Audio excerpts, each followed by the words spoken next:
Welcome to On Your Own Terms. I'm Patty Talbot, and this is the place where we learn together what it takes to change the world on our own terms and in our own special way. When we show up in all of our fullness and let our lights shine and find our courage within ourselves, then we are more likely to make the difference that we were put on this planet Earth to make. Today, my guest is Jenna Banks. Jenna is a speaker and the author of the most wonderful book, I Love Me More. You'll want to hear from Jenna today and learn about her homegrown solutions for this patchwork world we share, because you're going to learn that even though she had a kind of rough beginning in life, she overcome in the biggest way possible when she stepped into her own personal power. Here is Jenna Banks.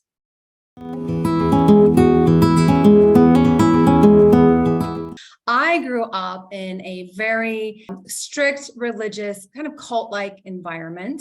I was the oldest of 5, the only one from a different mother, the first wife of my father. We went to church, all the time. I went to a Christian school. I was very, very sheltered.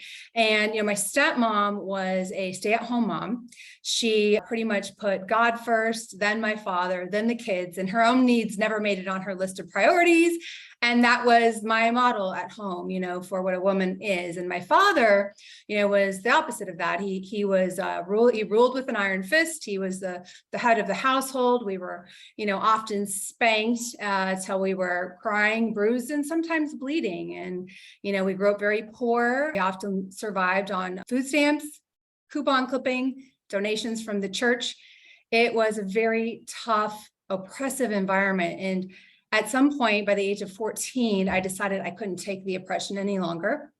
And I decided to leave my father's home. I was full of fear when I confronted him on it. But the truth is, once I did get that out, said my piece on that, it actually felt really good to me. It felt empowered, like I was taking my power for the first time in my life.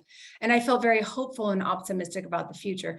That said, I ended up bouncing around from various friends and families' homes. I would work in retail after school to get by. I really was on my own. And by the time I was age 17, I dropped out of high school, got my GED. By the time I was 19, I was pregnant and married, in that order. By the time I was 22, I was a divorced, broke, single mom. I suffered from suicidal tendencies. And I literally landed in the hospital in a coma for like a week after my final attempt. That was a turning point for me as I recovered from that. And I realized, okay, I'm obviously not able to kill myself right now. I might need to just change my perspective. And I'll be honest with you, getting pregnant, I think really changed things for me because it gave me a sense of purpose and love that I didn't have before.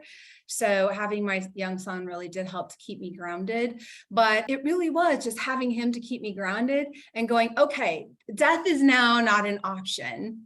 What am I going to do now? And that's when it just really shifted for me. So that was my shift. So you would think that the cards were stacked against me, but literally I saw it as an opportunity to have a fresh start. And so I just changed the trajectory of my life from that point on. I said, I don't want to be in survival mode any longer. I really want to see what I'm capable of achieving in life. And so that became my compass. I started reading books on things like spirituality, evolutionary psychology, personal development. I got very interested in the world around me because now I had the opportunity to really see it from my perspective without the influence of family and religion and all of that. And so I started to develop my own perspective on life. Now, I did go on to have a successful career in corporate. I worked in management and corporate leadership roles. I had a mid-6-figure career in my 20s. In my 30s, I started a startup that I later sold for $500,000. And then I bought and sold multiple investment properties for 6-figure profits.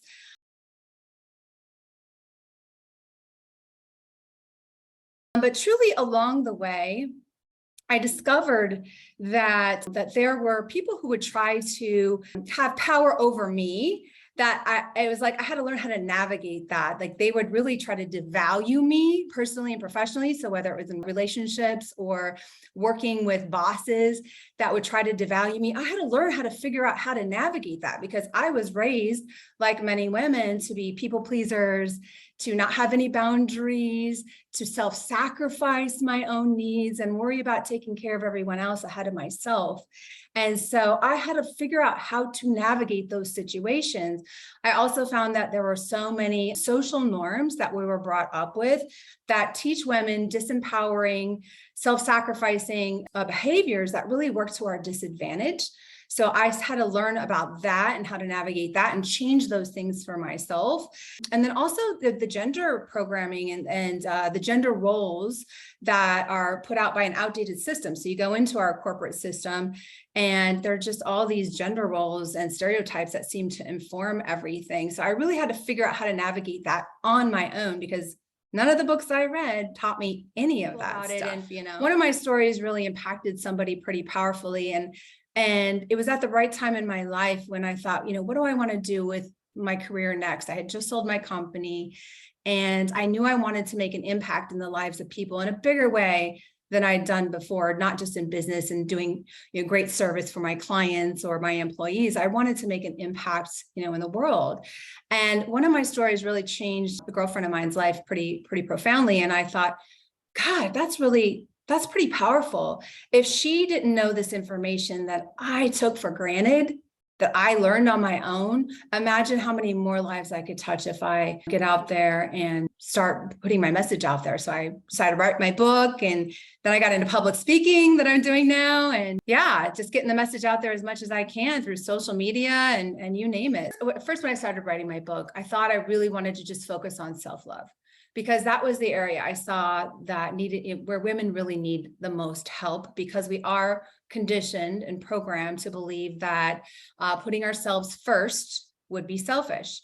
But that's how I equate self-love, is really making your needs your number one priority, making your happiness your number one priority. And so it's not enough to really love yourself, because a lot of people say, well, yeah, I have self-love. But my book is titled, I Love Me More: How to Find Happiness and Success Through Self-Love, because it's about the more. You know, it's not enough to love ourselves. We have to love ourselves more than our husband or partner or wife, more than the boss, more than our kids, more than our family. Like, we have to love ourselves first. And by doing so, it's not selfish, like we're programmed to believe. It's actually the best thing you could do for yourself and everyone around you, because you're coming from a more powerful place, powerful.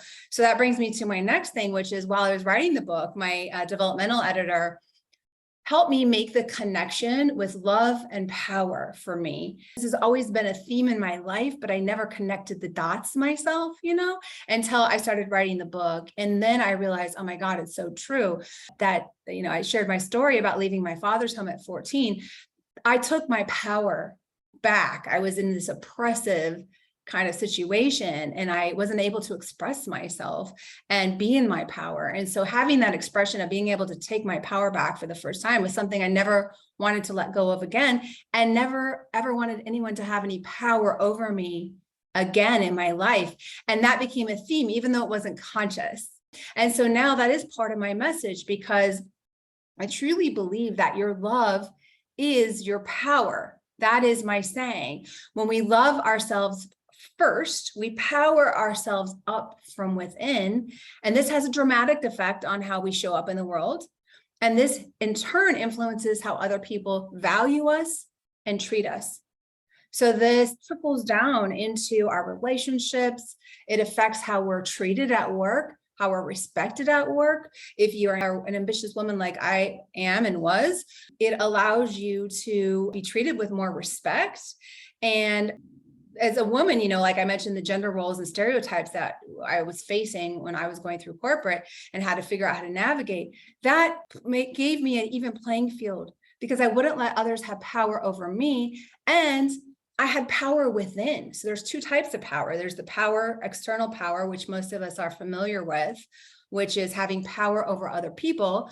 We see people with the money, they have power over other people, people with fame, people with political, social, religious influences, They have power over other people. Someone in a position of hierarchy at work or school has power over other people. And as women, we tend to not want to associate ourselves with power because we see it as this kind of controlling, manipulative thing. And we also tend to associate it as like a masculine trait. So the type of power I'm referring to is completely different. It has nothing to do with having power over anybody. It's having power within. And that's a major, major difference. But when we love ourselves first, we power ourselves up from within. And guess what happens? There's this equalizing of this power differential, because think of it like this.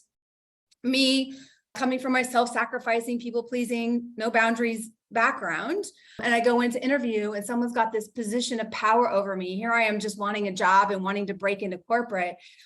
It's scary that this person has a position of power over me, and you're just like, okay, they can make me or break me. They can determine whether or not I have to feed my child with or whatever. You know what I mean? Like, that's a lot of power to have over someone. But if you can come in with this power over yourself, it gives you a confidence, a self-respect, something that can only come when you love yourself more, when you know that, and when you trust yourself and you trust your intuition and all the topics that surround self-love that I talk about in my book.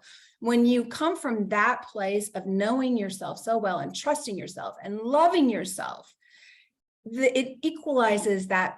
It's a game changer. Because you go into an interview and all of a sudden it's like, whoa, this is a powerful person. But I don't have the money at the time. I didn't have the money. I didn't have the power over anybody else. I had power over myself. And that really is a game changer. And so that's my message is we, as women, we should want to be powerful, full of our own power, instead of going, no, I don't want power. You know, and imagine, if this world were full of powerful women, what kind of a world we'd be living in today,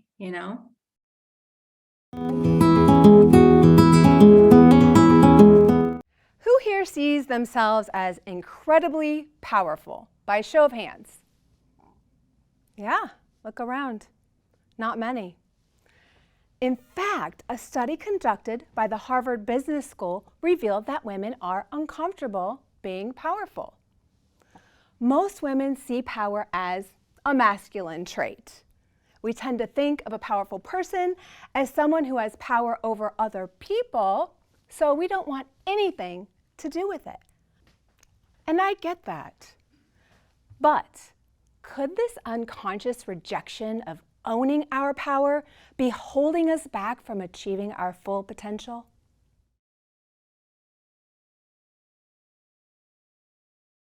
Many years ago, I was in a new job in Silicon Valley. We're just about to start a company-wide meeting.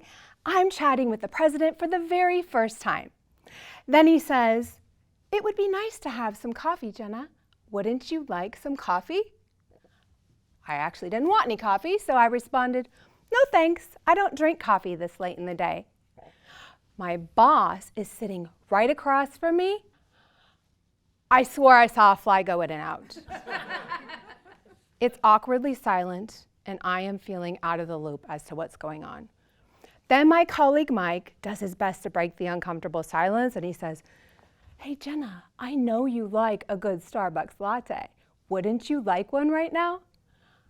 No, Mike, seriously, if I have coffee this late in the day, I will be awake all night long. The meeting went on. Everyone survived without coffee. At the end of the day, I'm in my boss's office. The president is also there. He turns to me and says, "You know, Jenna, I really look up to you." I'm clueless as to where this compliment's coming from, but said, "Thanks," probably because I'm wearing heels. On my drive up windy Highway 17, I'm reflecting on the day, the coffee situation, the "I look up to you" compliment. Then it hits me. Those guys fully expected me to get them coffee and were shocked when I didn't. But it didn't even occur to me to get them coffee because I didn't want any.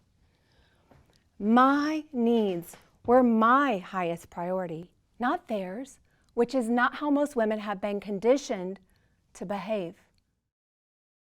And it resulted in me gaining their respect. And later, a big promotion. The kind of power I'm talking about is not about having power over others. It's different. It's about harnessing and containing our own power, the power that women have been conditioned not to want. I'd like you to imagine with me that you have an internal power container and you're either operating on powerful or powerless. I'm going to give you 5 ways that you are drained and 5 ways to fill up your power container.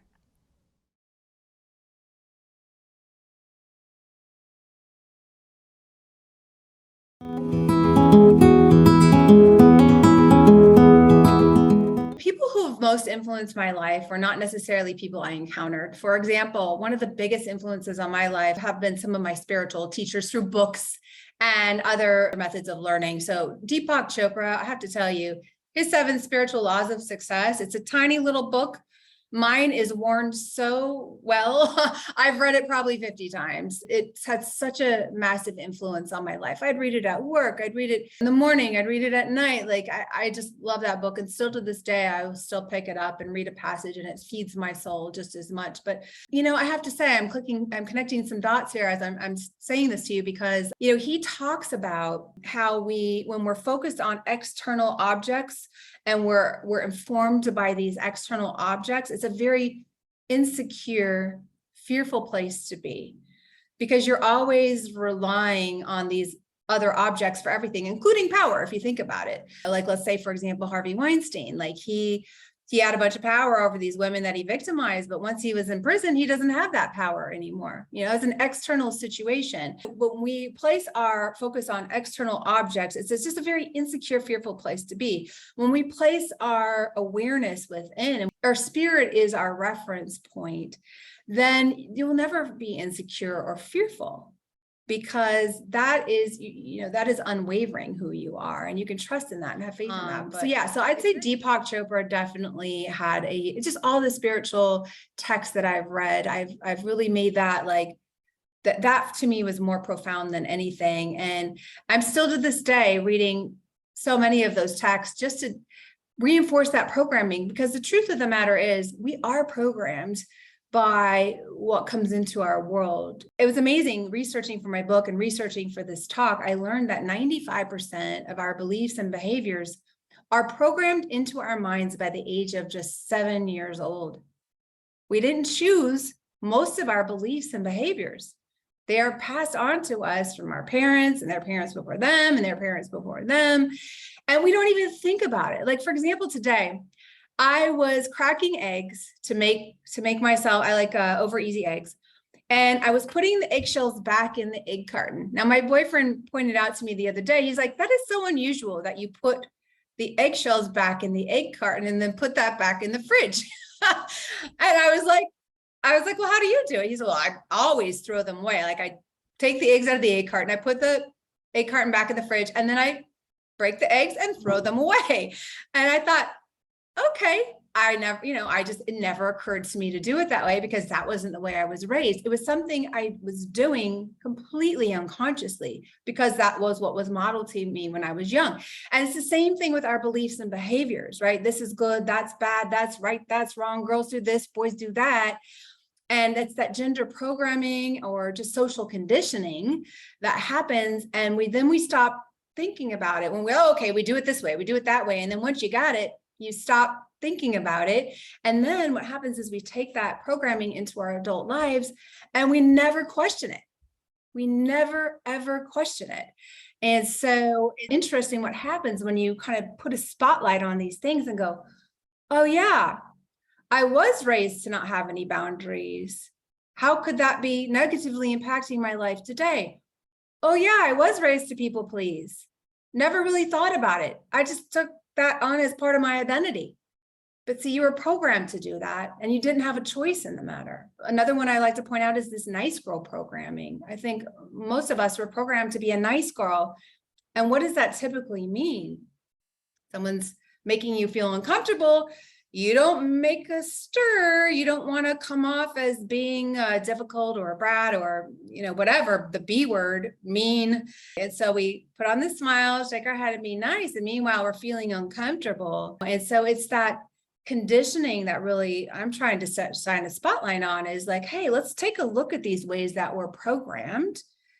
It's coming, it's being passed along down the line. Here we are trying to evolve as women, right? And we are working against ourselves. Yeah, all these things are being opened up for us through DE&I and opportunities. As women, I think we hold ourselves back unconsciously due to these things that we were taught as young children that I think it's time for us to kind of take a look at and reprogram ourselves on.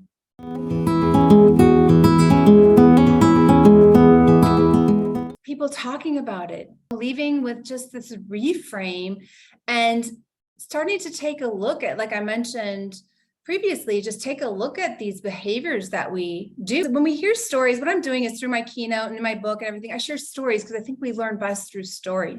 And so you can learn through a story and say, oh, wait, I remember that story and that just happened to me.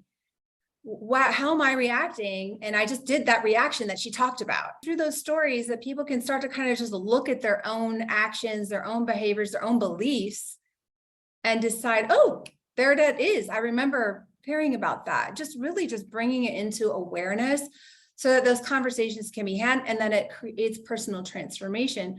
And so ultimately my true mission is to get the message out to as many women as I can, who then also help spread the message, and then it has that ripple effect in the world. And ultimately we have more of a power balance. That's what I would like to see is that power balance. My goal is to get more women into leadership roles, because we figure out how to be in our power at work. We can overcome the issues that plague women as we start to get to the top. At some point, you're the only woman in the room. You get to the VP level, CEO level, you don't know any other females.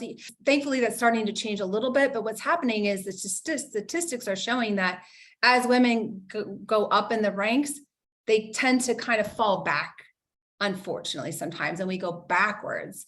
And so that's what's happening right now is there's a lot of backwards action taking place because it's too stressful for women to figure out how to navigate that. And I feel like there's not enough tools. So my goal is to give the tools. I'm also currently in the process of launching the Powerful Women Network that will hopefully answer that problem, provide a safe network for women, ambitious women in particular, to network with other ambitious women, share our stories, share our accomplishments, because, we are raised to not brag and not seem too full of ourselves, but we need to be celebrating our wins and have other women celebrate our wins. I'm sad to say that even in some of my own friends, they do not celebrate my wins with me. I share them thinking, hey, I'm proud of my accomplishments.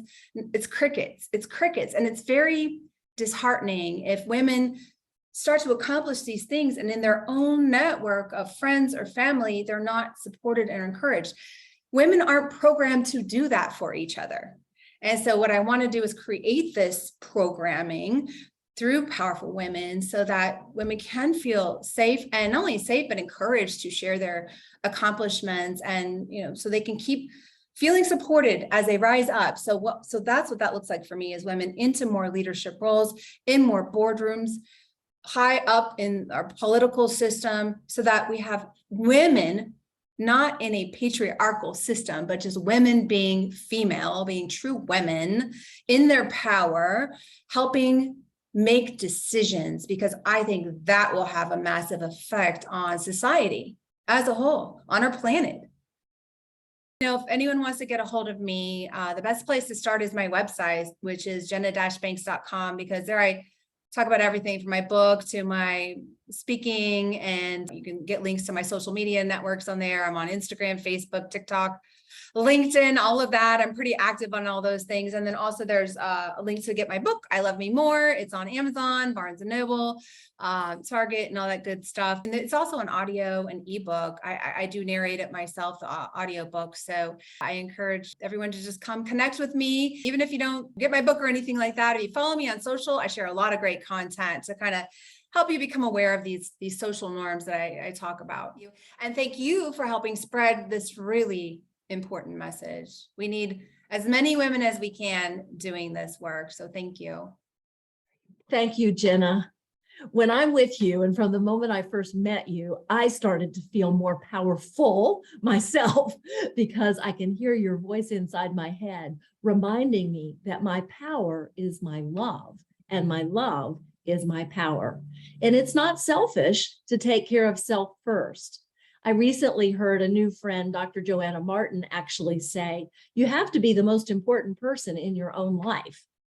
And like you, I wasn't raised with that kind of message. It did sound selfish. I was told it was selfish, but I've come to learn that just like you, I can't have my maximum impact. I can't make the difference if I don't put myself in the center of my circle and take care of myself first. So I must love me more if I'm going to have enough love to spill over and love to the ones closest to me and let my light shine beyond.